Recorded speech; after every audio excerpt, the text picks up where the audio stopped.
How's it going? This is Brian from Change is Good. In this video, we're going to go with another $1,000 bag of quarters. That is 4,000 quarters. But before we get started, we're going to have to cut this bag open and make a nice shiny pile. And of course, you know what that means, don't you, bag? It's over. Well, the bag put up a fight, but we got the goodies in the end. We'll be looking for silver, West Points, proofs, NIFCs, or coins not intended for circulation, foreign coins, mint errors, and varieties, such as double dies and repunched mint marks. When this pile is done, I'll be back with a recap of the finds. Alright, the bag is done. There are only two finds in that bag. This first one is an NIFC, or a coin not intended for circulation. As you can see, it has an S mint mark. It's a 2021 Tuskegee Airman. This one has a pretty low mintage of 858,000. Not bad. The other find was a foreign coin. This one is a 5 baht coin from Thailand. Well, that's all that bag had to offer. And folks, you know the routine. That's not going to fly. Let's do another bag. Alright, we've got bag number 2. Let's make this a $2,000 quarter hunt. Will the second time be a charm? We'll find out when I'm back with a recap. Alright, bag number 2 is done, and it was an improvement over the last one. Let's see what we got here. In total, we had 4 West Point quarters. This first one is a 2019, as you don't see a V75 premium mark here on the left side. This one is an American Memorial Park, the most valuable of all the designs. This is a great find. Here we have another 2019. This one is a War in the Pacific Guam quarter. Another good find. Now we have a couple of 2020s. You can see a V75 premium mark here on the left side of the coin. This one is a Salt River Bay. Pretty common design in my area. And last up, we have another 2020 West Point quarter. This one is a Tall Grass Prairie design, another common one. Alright, now let's look at some highlights under the scope.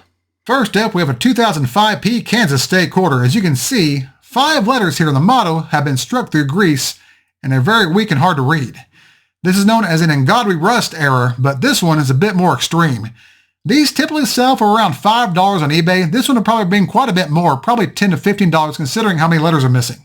Next up is the reverse of a 2023P Bessie Coleman quarter. If you look at the top of the plane's wing, you can see a large die chip right in this area.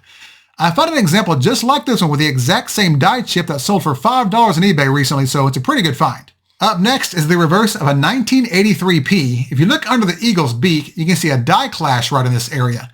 This has been nicknamed the Speeding Eagle variety, or the FS 901 in the Cherry Picker's Guide. These are worth quite a bit of money in higher grades, although this one, unfortunately, is a bit worn.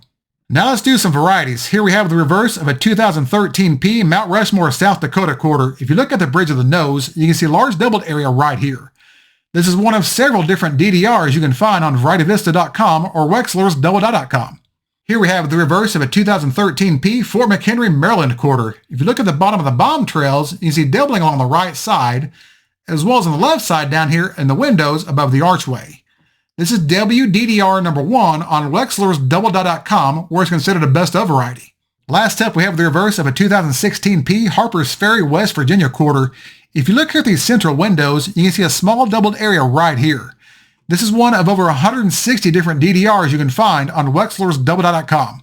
Alright, let's do a recap of the hunt. Well, it started off slowly, but it got hot toward the end. We had 4 West Point quarters with the find of the hunt being the American Memorial Park. These sell for between $15 and $25 a piece on eBay.